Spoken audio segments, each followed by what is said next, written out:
Buat kalian yang mau mensupport channel ini dengan donasi, atau emang sekedar mau beli mimin kopi, kalian bisa pilih antara Super Thanks atau Saweria. Gue sih nggak masalah kalian pilih yang mana. Cuma kalau bisa, lewat Saweria aja. Soalnya kalau YouTube, potongannya gede, 30%. Kalau Saweria, cuma 5%. Untuk link Saweria, kalian bisa klik aja di atas kanan nih. Atau bisa cek di kolom deskripsi. Tapi kalau mau support, nggak harus donasi kok. Dengan kalian nonton sampai habis, dan memberikan like pada video ini, itu udah ngebantu banget buat support channel ini. Oh iya, kalian juga bisa join nih ke grup Telegram komunitas cerita manhwa yang baru. Untuk linknya, gue tampilin di layar ya. Tapi kalau malas ngetik, cek aja kolom deskripsi. Di sana, kalian bisa sharing nih topik seputar manhwa dan kawan-kawan, dan juga ketemu teman baru.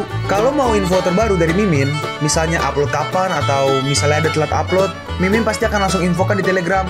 Makanya, jangan lupa join ya. Nggak perlu berlama-lama lagi, kita mulai aja ceritanya. Nah, baiklah, tunggu sebentar. Kalau begitu, aku akan memakai jaket. Oke, cepatlah. Bu, aku akan keluar dengan teman sekelasku dulu dan gak akan pulang untuk makan malam hari ini. Ibunya berkata, tunggu sebentar. Biarkan Xiaomu menemanimu di sana. Ibu gak merasa nyaman kalau kau sendirian. Paman An berkata, Xiaomu, silahkan pergi bersama Yue Yue. Ibunya menambahkan, iya Xiaomu, bantulah bibimu dan tolong pergi dengan Yue Yue sebentar. Baiklah, aku akan ikut dengannya. Lalu Chen Mo langsung ikut dengan mereka. Xian Qian bertanya, siapa dia? Kei Yue menjawab, anak teman ayahku. Dia datang ke sini untuk menghadiri sekolah kita. Xian Qian adalah gadis generasi kedua yang kaya, yang memandang orang melalui lubang hidung. Dia berkencan dengan Chang Xian, kapten tim bola basket universitas. Dan dia dulu sering menyulitkanku di kehidupan sebelumnya. Meskipun Murong yang dingin di luar, tapi dia sangat baik di dalam, dan dia sering membantuku saat dalam masalah. Setelah lulus, aku gak pernah mendengar kabar darinya lagi. Jika An Kei Yue meninggalkanku sendirian, aku akan sangat senang, karena aku bisa bebas. Beberapa orang melihat Chen Mo. Orang ini berkata, siapa itu? Bukankah ini sampah terkenal yang mengabaikan ujiannya? Chen Mo. Dalam hati Chen Mo, ini adalah sesuatu yang terjadi di kelas 6 kami. Gak mungkin kelas 2 mereka mengetahuinya dengan begitu cepat, kecuali seseorang dengan sengaja mencoba mencemarkan nama baik kita. Kau masih ingin mengejar bunga kampus kita? Apa kau pikir kau layak, Qian Qian berkata, ya, Yue Yue adalah pacar Cheng Yuan Hao. Dia putra wakil gubernur. Dan kau masih berani mengejar Yue Yue? Chen Mo membalas, kau bukan apa-apa di depanku. Beraninya kau berbicara seperti itu padaku? Apa kau cukup layak untuk berbicara denganku? Qian Qian berkata, Chang Xian, dia menggangguku. Chang Xian berkata, nak, cepat minta maaf pada Qian Qian, dan aku akan mempertimbangkan untuk memaafkanmu. Chen Mo membalas, nak, kau segera bersujud padaku dan minta maaflah sekarang, dan aku mungkin akan mempertimbangkan untuk memaafkanmu. Nak, kau benar-benar gila. Oke, kalau begitu, hari ini aku akan mengajarimu bagaimana harus merendah. Kei Yue berkata, cukup, hentikan. Ini ulang tahun Qian Qian. Bagaimana bisa kau membuat Chang Xian tunduk dengan tubuh kecilmu itu? Chang Xian bisa menjatuhkanmu dengan satu pukulan. Di saat itu, Chen Mo melihat Murong. Dalam hati Murong Yan orang ini menatapku dengan sangat aneh, seperti dia telah mengenalku selama bertahun-tahun. Lupakan aja, hanya demi wajah bunga kampus kita, aku akan mengampunimu sekali ini aja. Tapi mobilku terlalu kecil untuk membawa seseorang yang hebat sepertimu. Kau duduk dan pergi di mobil lain. Gak ada ruang di mobil ini. Iya, punya aku juga penuh. Gak mungkin. Kau gak akan jalan kaki kan? Yan berkata, Chen Mo, kita bertiga bisa masuk bersama. Kei Yue merespon, Yan kenapa kau memintanya untuk ikut dengan kita? Xiao Yan apa kau naksir dia? Hentikan, kita semua teman sekelas. Aku hanya gak ingin dia terlalu dipermalukan. Lupakan aja. Aku tahu bahwa kau adalah orang yang baik hati. Aku akan berbicara dengan Chi Yang di belakang dan menyuruhnya duduk di sana. Mereka pun akhirnya berangkat. Lihat, aku menyalip semua orang terus-menerus. Kakak luar biasa, ini sangat menyenangkan. Lalu tiba-tiba mereka tertahan oleh sebuah mobil. Yang nyetir berkata, mobil brengsek itu benar-benar merepotkan. Injak pedal gasnya. Kau benar-benar kura-kura. Jangan mengemudi kalau kau tidak tahu cara mengemudi. Yang cewek rambut pink berkata, cih, dasar mobil tua yang rusak. Beraninya itu menghalangi jalan kakak Yang. Mobil itu tiba-tiba mengerem sedikit dan akhirnya mobilnya pun ditabrak. Mobil kesayanganku. Hei, apa kau tahu cara mengendari mobil? Apa kau gak mengerti bahwa itu tadi adalah pelanggaran parkir? Lihat apa yang terjadi pada mobilku akibat kecelakaan itu. Akhirnya, supir mobil depan turun. Si supir berkata, Master Chu, seorang anak di belakang menabrak mobil dan sekarang dia menuduh saya melakukan pelanggaran parkir. Hei, siapa maksudmu? Master Chu berkata, Tauze, lupakan. Master Chin ingin segera bertemu denganku. Jangan buang-buang waktu di sini. Baik, Master Chu. Lalu si supir ingin pergi. Hei, berhenti di sana. Kau ingin melarikan diri tanpa membayar mobilku? Gak mungkin kau bisa melakukan itu. Shh, ada apa? Nih, bajingan tua itu menghentikan mobilnya begitu tiba-tiba sehingga membuatku menabraknya dari belakang. Dan dia ingin melarikan diri. Gak mungkin, kita akan membiarkan dia kabur. Lanjutkan dan halangi jalan mereka. Lalu mereka mulai menghalangi mobil dari Master Chu. Ini benar-benar gak terduga. Aku, Chu Wenxiong, gak pernah bisa membayangkan bahwa suatu hari aku akan diblokir oleh sekelompok anak muda yang berkendara di wilayahku. Tahu se, minggir. Dia pun akhirnya turun. Kau adalah... Hah? Chu Wenchong, The Madman of Chu. Kenapa bocah sepertimu tahu namaku? Siapa ayahmu? Ayahku adalah Changqi. Oh, ternyata anak Changqi. Untuk memberinya wajah, aku akan membiarkanmu pergi. Terima kasih saudara Xiong atas kebaikanmu yang luar biasa. Karena tidak marah pada kami yang junior. Ku bilang, aku akan melepaskanmu. Aku nggak bilang aku akan melepaskannya. Changxiang merespon, Kakak Xiong, kau pria paling terkenal di Chaisang. Tolong jangan terlalu keras pada kami. Chu Wenchong merespon, sudah terlambat. Tahu se, hubungi beberapa orang. Changxiang berkata, Kakak Xiong, tolong pertimbangkan untuk memberikan wajah pada ayahku dan selamatkan dia. Master Chu merespon, bocah, pulanglah ke rumah dan tanyakan pada ayahmu apakah dia berani memintaku untuk memberinya wajah. Dalam hati Changshan, Chu Wenchong adalah kaisar dari seluruh dunia bawah Chaisang dan dia dikabarkan didukung oleh kekuatan yang lebih kuat. Keluargaku bahkan gak ada apa-apanya di depannya. Apa yang harus aku lakukan? Chu Wenchong berkata, kalau kau ingin pergi, yang harus kau lakukan adalah membiarkan kedua saudari muda itu minum segelas anggur denganku dan menghilangkan kebosananku. Hah? Lalu akhirnya backupan Master Chu datang. Master Chu, nih gue gak tahu nih yang sedang memohon nih. Namanya tadi dipanggil Shi, tapi gue gak tahu panjangnya. Gue panggil Shi aja ya. Shi berkata, saudaraku Xiong, saya salah. Saya bersedia memberi kompensasi atas kerugian Anda. Tolong selamatkan saya. Kompensasi? Baiklah, 1 menit waktuku bernilai 1 juta. Hitunglah sendiri. Menurutmu berapa yang harus kau bayar? Kakak Xian, tolong bantu aku. Wenchong melanjutkan, bawa anak laki-laki itu dan 2 gadis itu ke dalam mobil. Selebihnya berikan beberapa pukulan agar mereka bisa belajar. Kalian menjauhlah dari kami. Lalu dengan cepat Mona menghadang mereka. Kedua gadis ini, mereka di bawah perlindunganku. Dan siapa kau? Aku seseorang yang gak bisa kau ganggu. Dalam hati Kei Yue, kenapa orang ini sangat suka menjadi sorotan? Apa gunanya dia di sini? Dalam hati Tian Chenmo, bagaimana kau akan menyelesaikan masalah ini? Aku bisa melihat bahwa kau benar-benar meremehkanku. Siapa kau sebenarnya? Bukankah aku udah memberitahumu? Aku seseorang yang tidak bisa kau ganggu. Apa kau tuli?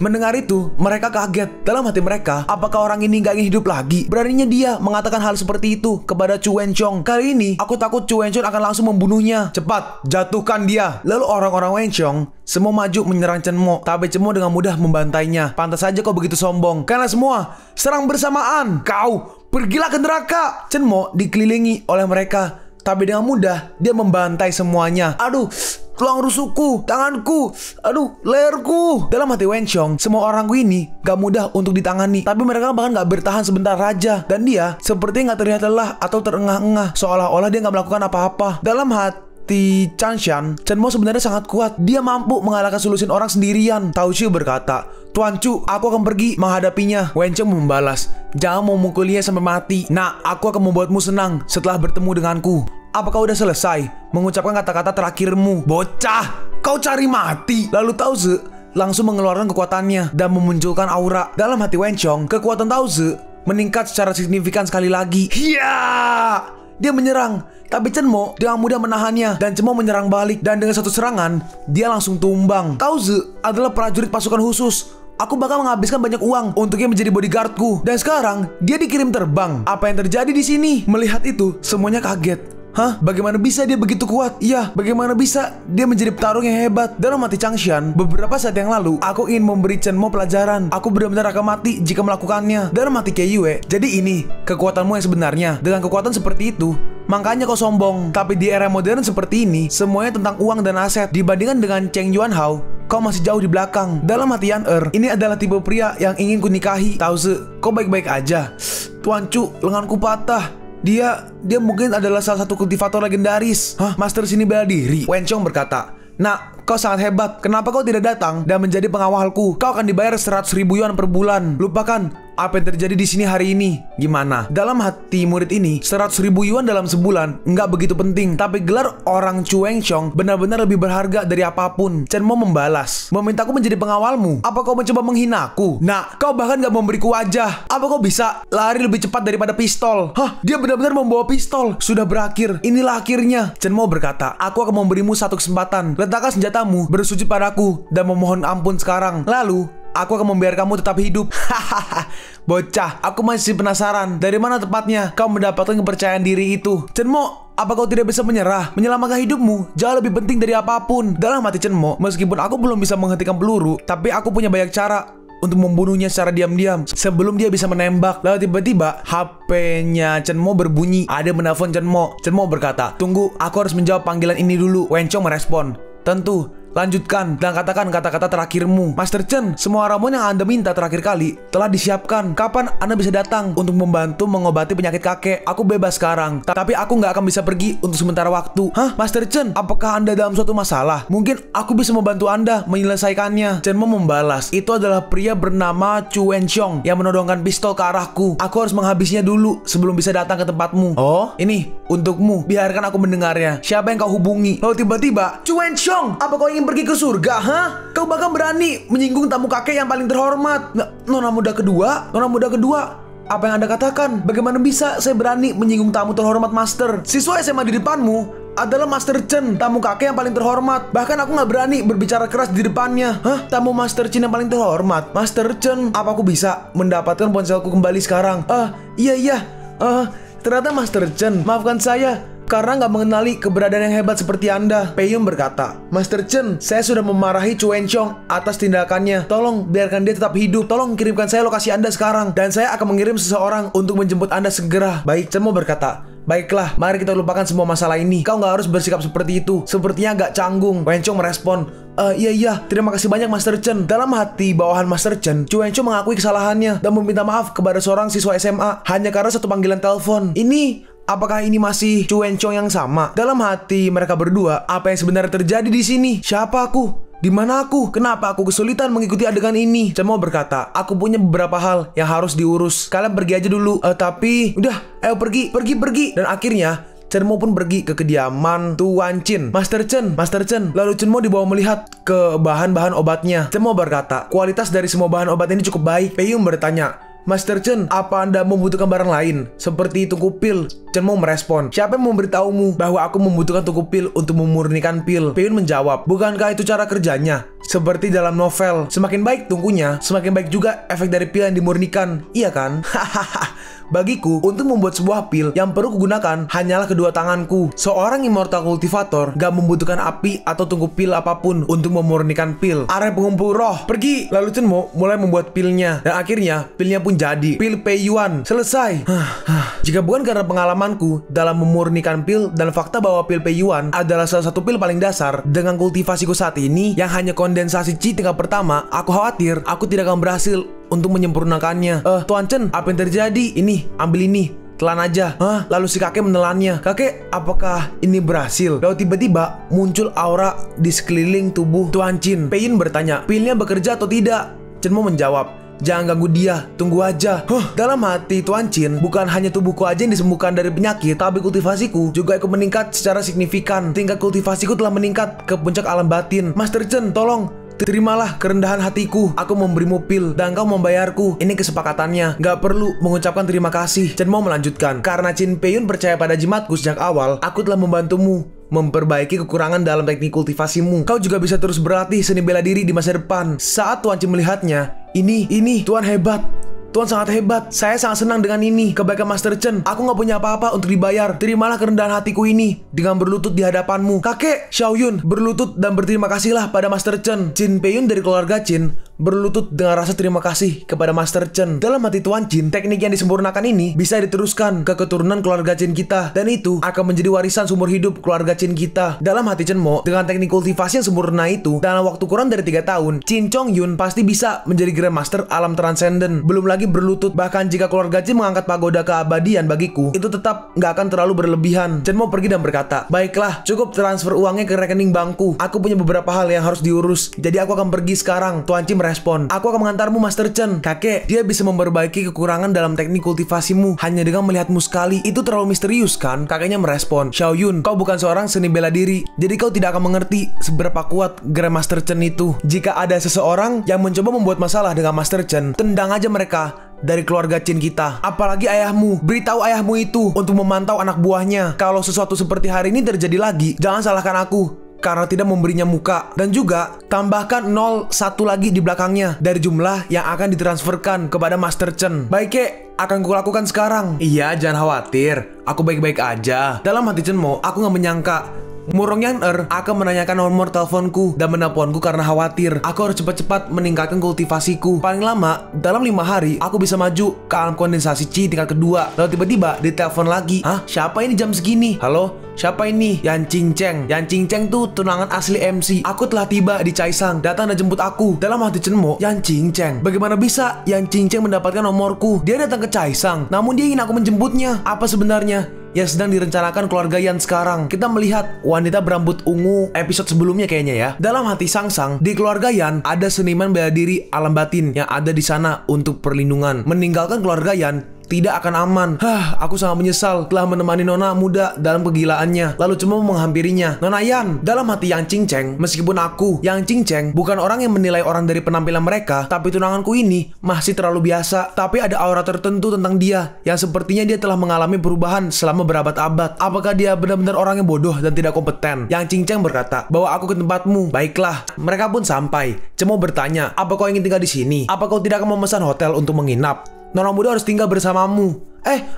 Enggak. Maksudku nggak aman baginya untuk tinggal di hotel. Karena Nona muda telah datang ke Chaisang, kau harus menjaga Nona muda dengan aman dari bahaya. Baiklah, kalian tidurlah di dalam dan aku akan tidur di luar. Dalam hati Sang Sang, berani-beraninya kau mengangkat alis. Kau benar-benar nggak tahu apa yang baik untukmu. Qingcheng berkata, permisi. Dalam hati Chen Mo, untung aja aku memilih apartemen dengan 1 kamar tidur dan juga 1 ruang tamu. Jika tidak, aku harus tidur di halaman terbuka. Sang Sang berkata, aku akan keluar untuk membeli beberapa barang dan aku memperingatkanmu untuk tidak macam-macam terhadap Nona muda. Kalau aku mengetahui kalau kau menindas Nona muda, aku akan membunuhmu. Chen Mo membalas, jangan khawatir, aku bukan orang seperti itu. Kau nggak boleh meninggalkan Nona muda sampai aku kembali. Ada banyak orang yang mengharapkan sesuatu yang buruk terjadi pada Nona muda. Sang Sang, pergilah sekarang. Aku percaya padanya. Dalam hati Chen Mo, sepertinya hidup damaiku akan segera berakhir. Mona bertanya, apa kau ingin air untuk diminum? Qingcheng menjawab, aku sudah minum di kereta tadi. Baiklah. Mereka dua hanya diam. Canggung banget kayaknya. Dalam hati Chen Mo, energi langit dan bumi dari batu giok dalam susunan pengumpulan roh sekarang hampir habis. Sepertinya aku harus menemukan batu giok baru sesegera mungkin. Tetapi sangat sulit untuk menemukan batu giok yang memenuhi syarat. Jadi sepertinya aku harus bertanya kepada muridku tentang itu. Ngomong-ngomong, aku akan mengajarinya beberapa teknik Tao agar budidayanya nggak terlalu buruk. Dan wanita muda dari keluarga Yan ini, sepertinya takdirku sedikit berubah sebagai akibat dari kelahiran kembaliku. Masa depan yang nggak terduga memberikan perasaan krisis. Qingcheng bertanya,